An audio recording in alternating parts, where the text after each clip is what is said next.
Andrea. And we're Natural Ewe Yarns. That's right, we're Natural Ewe Yarns. And we dye other things too. I'm wearing a beautifully naturally dyed cotton shawl. Scarf. It's a scarf, yeah. They call them. It's very lightweight cotton. Great for spring and summer. And I'm wearing it with my linen, I don't know if I'd call this a coat or a jacket or a shawl. I mean, not a shawl. What am I trying to say? A shrug? Yeah. No, it's long and flowy. Yeah. So anyway, I feel very very naturally dyed today. And I've been working away at our knit along. So I have started the aster stitch because I'm trying to stay ahead of the game so that if I can help right. This is with our suggestions. This is our spring sweater knit along. Yes. And we're on week 2. We're beginning week 2. We didn't say any of that. So spring sweater knit along. We're going live to do weekly updates, and we're used to going live on YouTube. I mean on Facebook. Right, but we want everyone who doesn't have a Facebook to be able to participate as well. Right. So like and subscribe, and watch to the end because it does things on YouTube that are beneficial. Apparently. I don't know what that means, but okay. So, without further ado, I have split in the stitches, and I have some on I've got them on a cable with my stoppers on the end. That's the back of this sweater. I love the color. It is. It's knitting up very nicely, and I did do striping into the second skein, so there is a slight variation in the way it You can't see it at all, though. You don't think so? No. Maybe because I've knitted I can see it. Yeah, because it's not evident. Okay. So what you do after you've knit in the round to the underarm is then there is a split for the front and back. That's the back that I showed you, and I have started on the front now. After the split, there's you knit 2 together on both sides, or purl 2 together to shape the edge. I can't. I'm trying to share the link. Oh.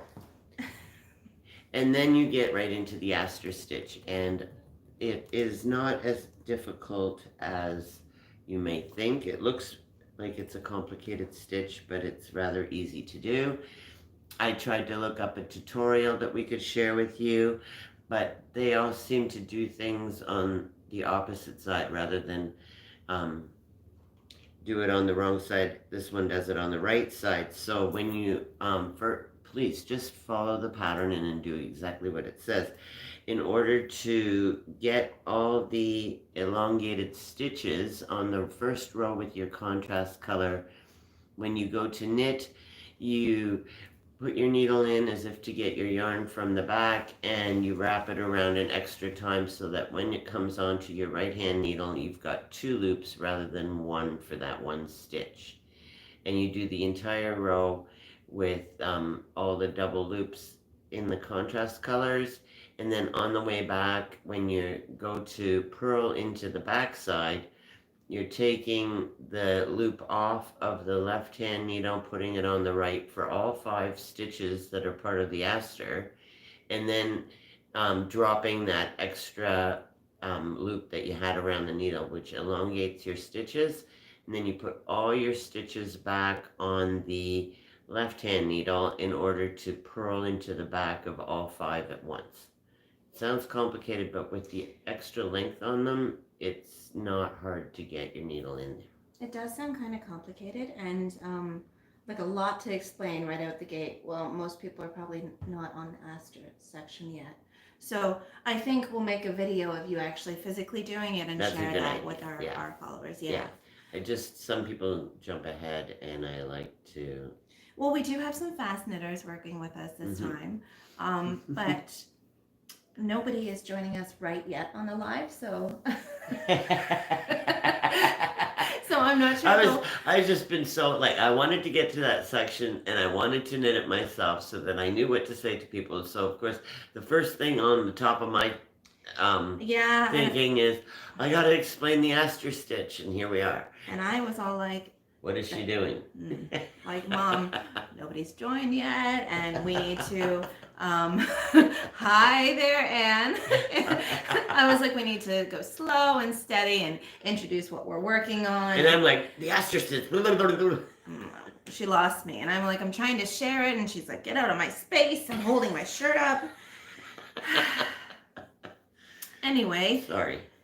And the transition to YouTube's sort of new for me. I'm trying to work around it, and anyway. Would you like to hold your shirt up one more time? Yes, I feel a lot better now that I've done a couple of rows of this or a couple of repeats of this, and am able to explain it, and of course was eager to explain it before anybody asked. Can I yes. hold it up? Yeah. Because I don't think you need to lean into it. You just need to hold it up nice and steady. And then you can bring it a little bit closer. But the close-up will be shots that we take later and share with the group. Yeah. And the tutorial video that we're going to film. So that leads me into a segue that, okay. Yeah. Sorry, I'm having trouble breathing a little bit. Okay. What I was saying was the segue is the Year of Adventurous Knitting group on Facebook that we have is a wonderful way to share your progress. We used it last time for our first knit along, being the coffee break shawl. Mm-hmm. We're doing a year of knit alongs. There's going to be 4 in total. So you can pick and choose what ones you do and join us when you can. But join the group so that you get updates and inspiration, and feel free to talk and post things in the group. And every time you post during our knit along the next 6 weeks, any progress pictures, I will count them as participation ballots towards the final draw that we will host as part of the knit along. Yes. And the great thing about this spring sweater knit along is that there's actually a couple patterns to choose from, so you don't have to do the Astra T. No. And we didn't even bring the other sweater up here. No, you didn't. But I think they have seen it often enough, and you were wearing it last time. Yes, it we went live. The sprocket sweater, which was a joy to knit. It's top down, and the pattern that incorporates the various colors in the yoke is done with a slip stitch pattern, so there's no stranding. And this time there's no stranding either. You'll work just with one color at a time. But it's... Really? Because it looks stranded at the back. It's because there's a slipped stitch. And because of the 5 stitches being pulled together... Can I hold it up? Sure. I can't remember, Anne, if you're also doing the Astra T. She is. But did you all see that? How it looks stranded at the back. But it's because you have 5 stitches that are brought together and then fan back out, and so it's because of the slipped stitch in between of the main color. But just from over here, and not working on it myself, I thought you were doing a little bit of stranding, which is, it's good that it's not, because sometimes that can be tedious. And so slip stitches are kind of like magic. They are. So it's just one stitch that comes up in between each of the little flower pattern stitches. But we should say that it is only the beginning of the 2nd week, and you do not need to feel bad if you are not this far. I'd be surprised if you are this far. With the Astra T, it is a pattern by Pip and Pin, same as the sprocket sweater, but it's knit from the bottom up. So there is, there's a long, like measuring your torso, obviously. Maybe you're going to have a little bit more length or less than the designer called for. So it's a lot of like just straight knitting in the beginning, which can be quite boring. Yes. But at least it's not straight knitting at the end, which is like when you're really struggling to finish the project, right? I guess there's different ways of looking at the same thing. I did need to get into the 2nd skein of yarn, and I did make it a little bit longer because Jasmine is taller than some, and she wanted her sweater a little longer. So the pattern, I think, calls for 13 inches to knit to the armhole, and I think I did 15 or 16. Right. So I was knitting a little. We measured a couple of my shirts in the closet. That's a wonderful way to do it. It sounds like Anne says that she's still on the body and she's finding the visual helpful though. And we are going to do it. I'm going to have the camera over Andrea's shoulder and she's going to show an actual visual. And Yeah. we'll share that on our socials and in the group. It's really rather cool the way it comes together. I might even put it on the website. There's a way to put YouTube videos on the website. So yeah, I'll share it to YouTube. Anyway, you'll get the visual. Right. Everyone will. Yeah. Because we don't want anyone to struggle. No, I don't think it is a struggle type thing. No. But the way that you measured for the length of the body was a really good point that I was trying to share before I sidetracked myself. And with it being bottom up and you not being able to really try it on prior to splitting it for the front and back yoke, it's really much easier to just measure something the way we did. Yeah. And then you know how long to make it. You can customize it any way you like. 16, 18, 22, 4. Sorry. She has 24 stitches. Yeah, and I gotta go to, where does it say? 36. Okay. 24 did I say? Yes. I'll forget in a minute. There was something I wanted to say though. And as lengthening it, shortening it? Yeah, well, I wanted to say that we did have our maker circle, a virtual Zoom last Thursday when we kicked off the knit along, and we explained to them our theory around shaping because this garment actually doesn't have any shaping. No, it's just a straight. It's supposed to have positive ease. Right. Anywhere from 1 to 5 inches, I believe. And we talked about how you inadvertently shaped the sprocket and then how we were using that to purposely shape this shirt. Yes. And it's sort of a backwards thing because I tend to loosen up over time as I'm knitting, especially if it's just straight knitting and I'm not totally paying attention.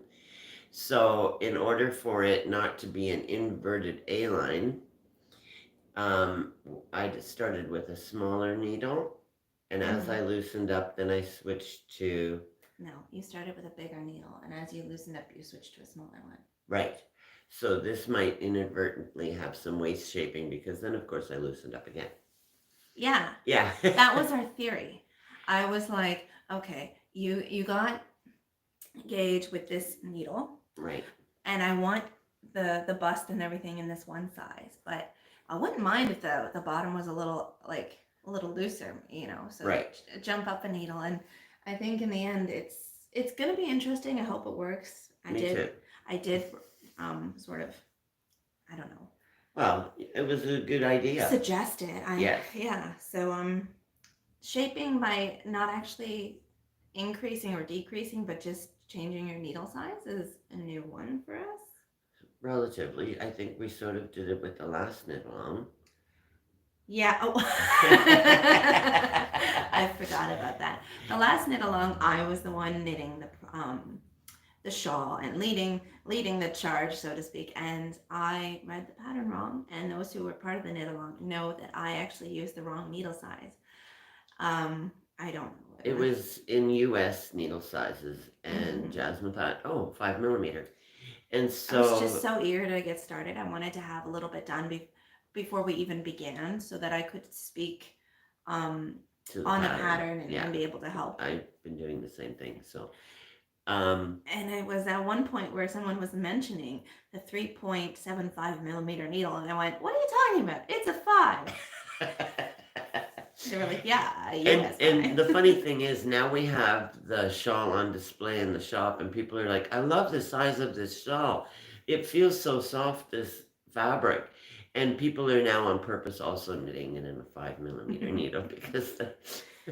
Yeah, and I think that that's fantastic. I mean, I'm always upfront with them. Oh yeah, I used the wrong size needle, but then they sort of write that down as a mental note. Oh, I got to go up. And I think it's nice. It does have sort of an airy feel to it. The stitches are obviously much looser, but it still looks really pretty. There's still good stitch definition, yeah. And I account that to the yarn. I think the twist of the yarn, has a nice definition to it.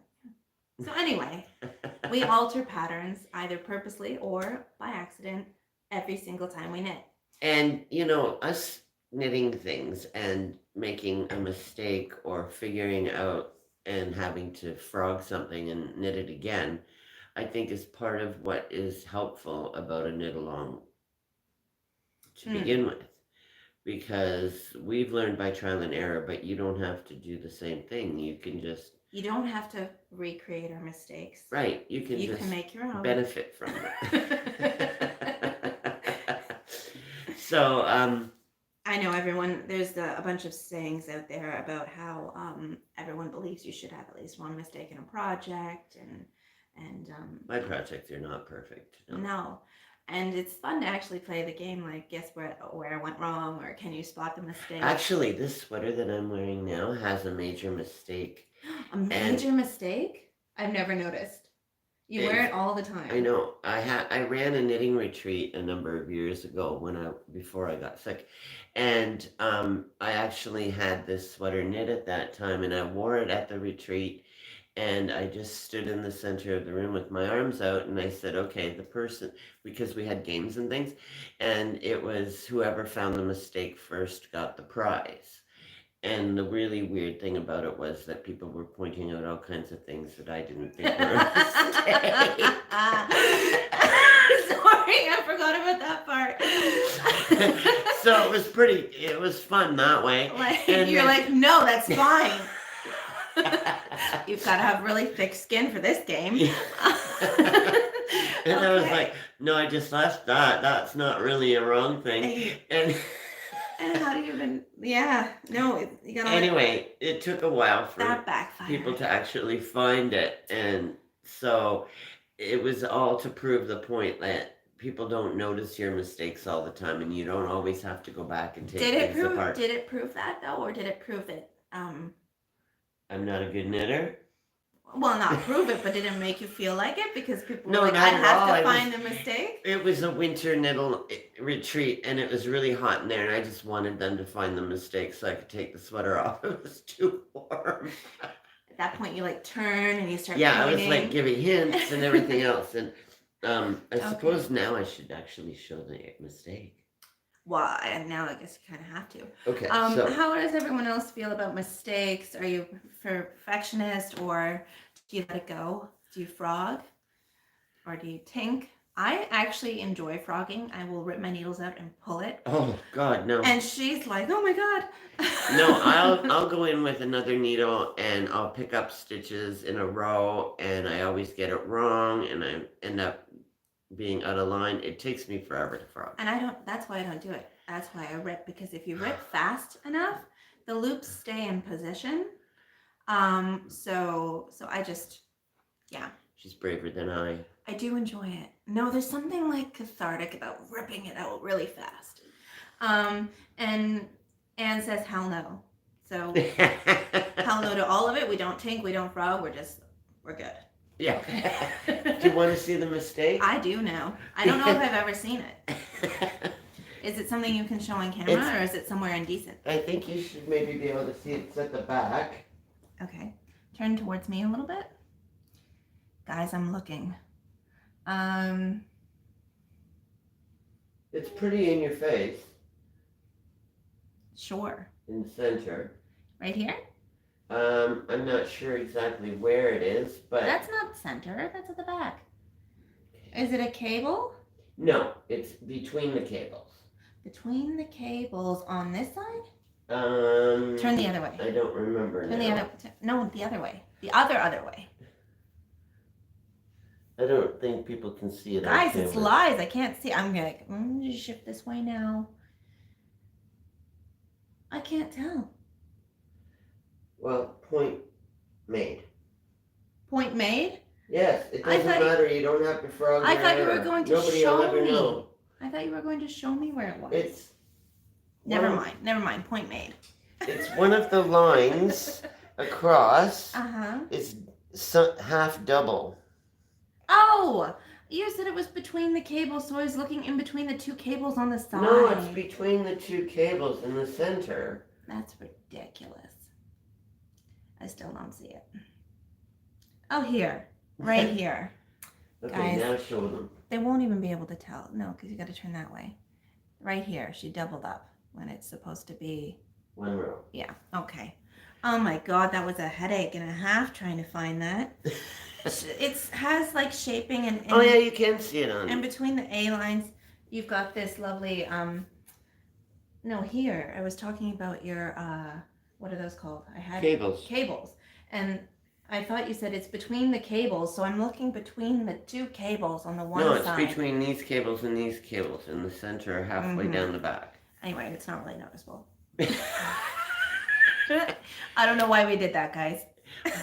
Well, the whole point is, when I noticed it, I went, "Oh my God, that's a glaring mistake."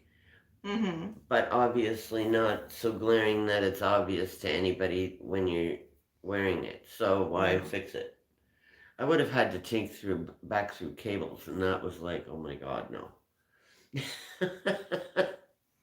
14, 16, 18, 20, 2, 4, 6, 8. 8, 30, 2, 4, 5. We're used to knitting during our podcasts because during the pandemic, we were doing them more as a social for people that were isolating and some people isolated alone. So it was a really nice time for us to have a conversation while knitting for all the people that were missing out on knitting circles. And so we have kept that up. We tend to knit during our podcasts and we kind of wait for people to comment.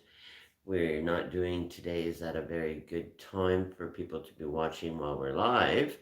So I think that possibly the way we do our videos may change over time because it was the conversation that kind of kept things flowing, right? Right. So, and today we aren't actually doing a long video. It's not like a little. No, we're just doing a check-in. Yeah. We want to make sure that everyone is feeling good about their project and where they're at. Yes. And sometimes people like to just put on a podcast and have an excuse to knit for 20, 30 minutes straight. So that's also why we're here. I'm just starting to do that. I always watched all kinds of weird shows, and now I'm actually starting to watch podcasts. I'm late to the show, and it's all because I started watching the 3 a.m. Knitter.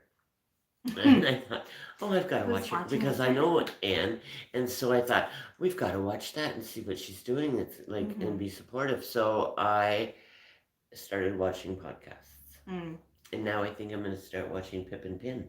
Really? Yeah, because she has done some for quite some time, and I was looking for a tutorial on the Aster stitch, and I couldn't find one on her channel, but she's done quite a number of podcasts, so I'm gonna watch some of hers. So since I'm a Netflix and knit, or sometimes Netflix and don't knit person, but yeah, maybe I should be switching it up and listening to or watching podcasts. So if you are watching us now or later, can you drop some mentions down below of channels we should check out? Yes. I know 3 a.m. Knitter we mentioned in Pip and Pin, but I know of the Grocery Girls. We don't really watch them either. So I don't know, your favorite podcast. Well, there's Knitting with Cat Hair. We met her. She bought from us when we were at a show up in, was it Sudbury? It wasn't Sudbury. It was further north. Sudbury. Was it Sudbury? It was sort of Sudbury over towards Manitoulin.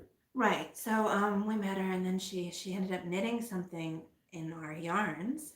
And featured us on her podcast. And that's how we found out about her podcast. Yeah. So that was nice too, but I don't watch them with any frequency, and maybe I don't always have time, and sometimes with dyeing yarn and being wanting to get away from work, I guess I don't watch things about knitting. Right. Does that make sense? That does make sense. Yeah, but I really am enjoying them, so I think I'll switch that. We have a weird setup today because normally we like to be around the yarn when we go live. In the shop, and today we're in the living room. And I need to be able to run off and help customers in case someone comes in. So. But I think that this has just about covered everything for today. If you have any questions about the patterns that you are tackling, being the Aster tee or the Sprocket sweater, drop them below. If you found your way here but you haven't joined the knit along yet, there is still time. Yes. You can find more information on our Facebook page under events, or if you don't have Facebook, it's also on our website under events. And I don't There's the group of Adventures Knitting, know. and I will post some pictures in there to show the progress that I've made with the Aster Tea. Right. There are already pictures and things available on the Sprocket sweater. That's correct. I'm leaning closer so that when you tell me it's over, I hit the button fast We can enough. hit the button. One more thing though. If you are posting your photos not in the group but on your own personal social media, tag us and use the hashtag the Year of Adventurous Knitting. And then, you'll get a ballot towards the draw, which we will announce, I guess, next week. We'll show it off and Yes. and talk about what we're working towards besides just beautiful sweaters. Yeah. Okay. And with all the time left, is anybody considering actually doing a second sweater? That's another question. I suppose, yeah. If you're watching this, please leave comments below and we will respond to them as they come in. Thank you. Thank you. Bye for now. Bye. Be natural. Be you. Okay. Bye, guys. Bye.